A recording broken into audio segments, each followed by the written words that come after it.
A Brief History of the Empire by Stronach III, Imperial Historian, Volume 2.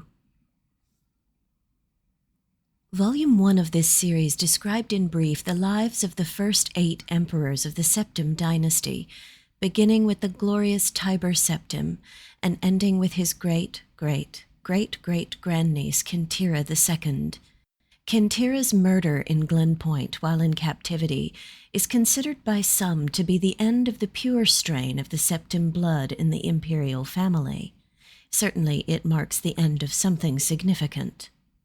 Uriel III not only proclaimed himself Emperor of Tamriel, but also Uriel Septim III, taking the eminent surname as a title.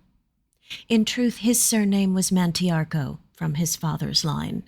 In time, Uriel III was deposed and his crimes reviled, but the tradition of taking the name Septim as a title for the Emperor of Tamriel did not die with him.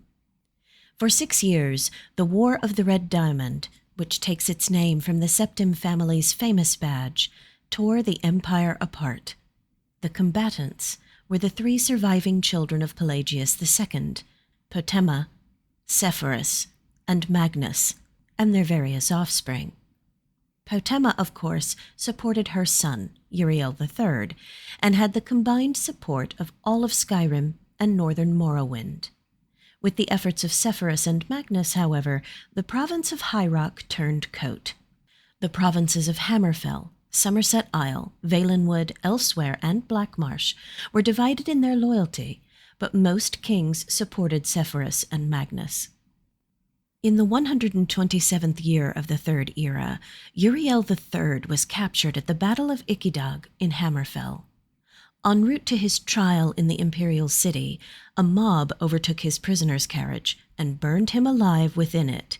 His captor and uncle continued on to the Imperial city, and by common acclaim was proclaimed Sepphoris I, Emperor of Tamriel. Sepphoris's reign was marked by nothing but war. By all accounts, he was a kind and intelligent man, but what Tamriel needed was a great warrior, and he fortunately was that. It took an additional 10 years of constant warfare for him to defeat his sister Potema, the so-called Wolf Queen of Solitude, who died in the siege of her city-state in the year 137. Sepphoris survived his sister by only 3 years. He never had time during the war years to marry, so it was his brother, the 4th child of Pelagius II, who assumed the throne. The Emperor Magnus was already elderly when he took up the imperial diadem, and the business of punishing the traitorous kings of the War of the Red Diamond drained much of his remaining strength.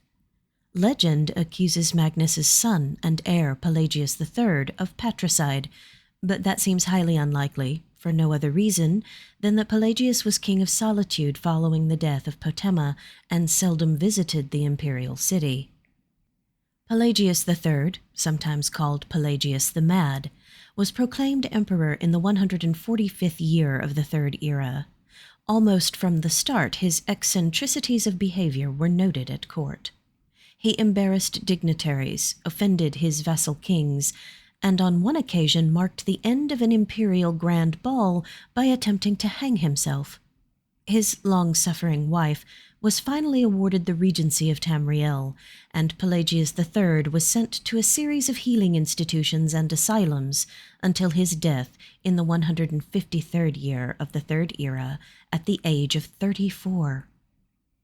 The Empress Regent of Tamriel was proclaimed Empress Kataraya I upon the death of her husband. Some who do not mark the end of the Septim bloodline with the death of Kintira II consider the ascendancy of this dark elf woman the true mark of its decline.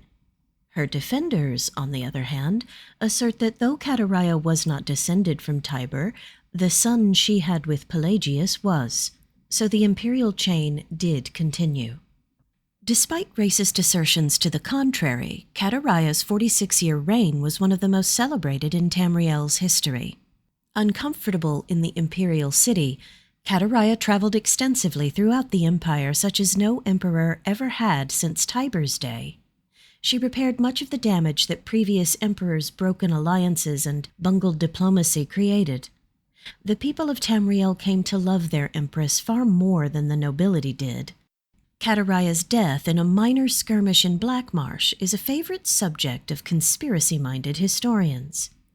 The sage Montalius's discovery, for instance, of a disenfranchised branch of the Septim family and their involvement with the skirmish was a revelation indeed. When Cassander assumed the throne upon the death of his mother, he was already middle-aged.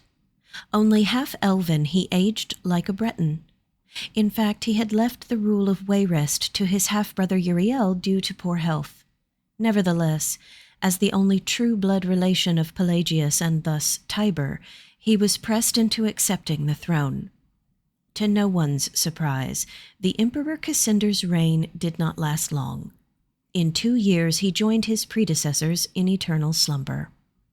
Uriel IV, Cassander's half-brother, and the child of Cataraya I and her imperial consort Galavir Lariat, after the death of Pelagius III, left the kingdom of Wayrest to reign as Uriel IV.